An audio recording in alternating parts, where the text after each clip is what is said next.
Carter G. Woodson established Negro History Week in 1926, which is now Black History Month, he realized the importance of providing a theme to focus the attention of the public. The Association for the Study of African American Life and History dedicates its 98th annual history theme to African Americans in the arts to examine the varied history and life of African Americans in the arts, including visual art, writings, literature, music, photography, dance, sculptors, and other artistic accomplishments. The Texas Southern University debate team is proud to make this Reader's Theater presentation, scripted especially for this occasion by head coach Dr. Gloria Batiste Roberts, entitled African American Art as a Platform for Social Justice. African Americans are currently facing very serious social justice issues that we never dreamed would be so persistent today in the 21st century.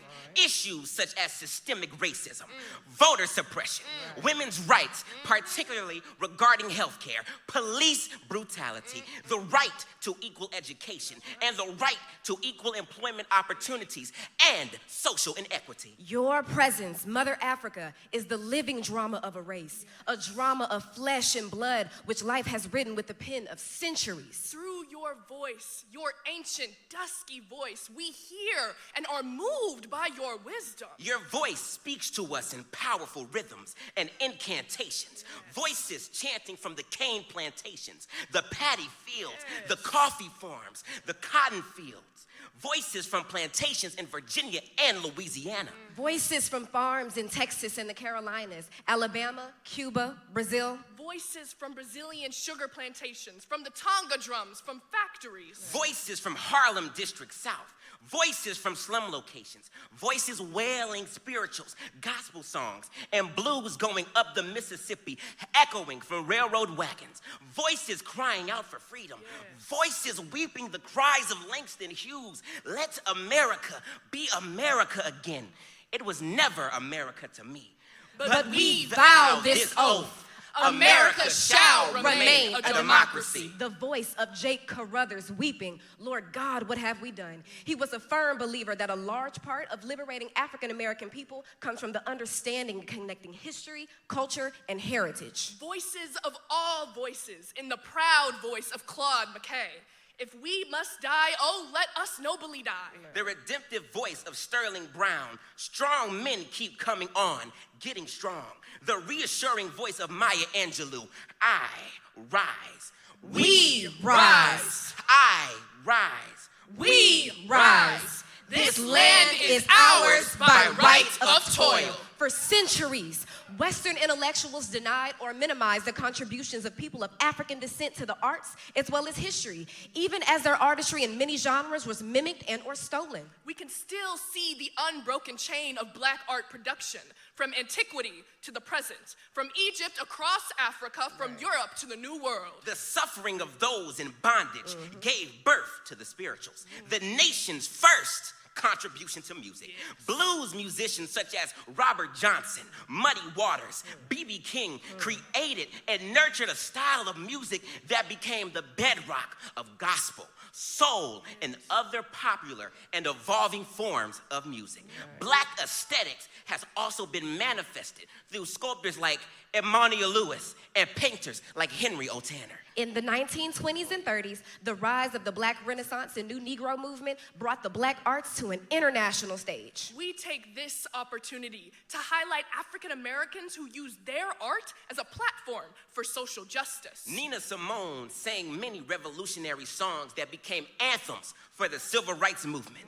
Alvin Ailey's masterpiece, Revelations, celebrates African American heritage and culture inspired by spirituals, songs, sermons, gospels, and holy blues, born out of the blood memories of his childhood in Texas.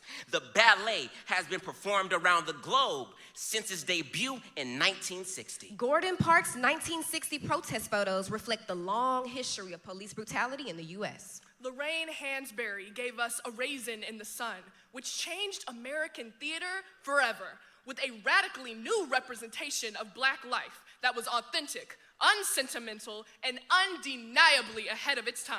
On the campus of Texas Southern University, we have murals with the works of Dr. John Biggers, who taught on our campus and was an African-American muralist who came to prominence after the Harlem Renaissance. Biggers created works critical of racial and economic injustice. Carol Sims' body of terracotta shrine, sculptures, and glazed ceramics represents a distinct and unique contribution to the evolution of 20th century African-American sculpture. Texas Southern University graduates are known around the world for their art that impacted social justice, including Kermit Oliver's Resurrection, that speaks to his vision that every death penalty case raises big biblical themes: vengeance versus mercy, punishment versus redemption. Early Hudnall for his photography, which finds inspiration in the beauty and pride of everyday life in African-American communities in the South. Poet and playwright Thomas Melanson, a professor at Texas Southern University, often addresses the relationship between black men and black women with a positive twist. His most noted play, The Diary of Black Men, had a lengthy off-Broadway run and continues to tour the urban circuit. Houston is home to numerous other famous black artists, and we are so proud of their accomplishments. Yes. Let us be the generation of reconciliation and peace, and let us be a holy nation where pride and prejudice shall cease. Let us speak the truth in love to the lost and least of these. Let us serve the Lord in unity so others will believe. Let us be a generation of reconciliation and peace. Let us build on one foundation till he comes and the war of men shall cease. Let us share the love of Jesus without hypocrisy.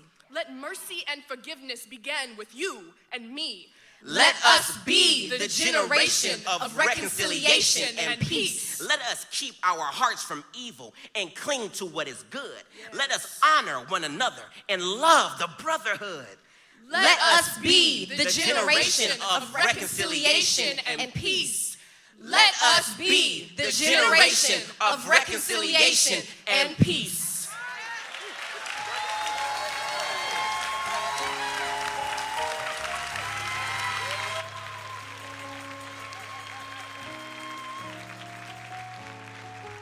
Continue to clap your